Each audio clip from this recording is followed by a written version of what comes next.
כולנו רוצים לחיות בעיר טובה. עיר שמכניסה יותר טבע ופחות בטון. יותר בתי קפה, מסעדות וחיי חברה.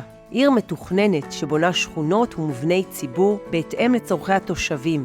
בעיר טובה נדאג לפעילויות מגוונות עבור אזרחינו הוותיקים. עיר טובה משתפת את התושבים ומזמינה אותם להיות מעורבים בהחלטות בקהילה וגם בסביבה. עיר עשירה בתרבות ואומנות עם מוסדות תרבות איכותיים. עיר טובה היא עיר כמו רחובות, שבה חיים מגוון של אוכלוסיות אלה לצד אלה, שכל אחת תורמת לחיים רב-גוניים בעיר, ממש כמו החברה הישראלית. עיר שמתחשבת באוכלוסיות המיוחדות וביתר הקהילות החיות בה. עיר טובה מקדמת תחבורה ציבורית בסוף שבוע. אז בואו נבחר נכון, כי היום יותר מתמיד כולנו צריכים וצריכות רחובות חופשית ומאוחדת, באמת.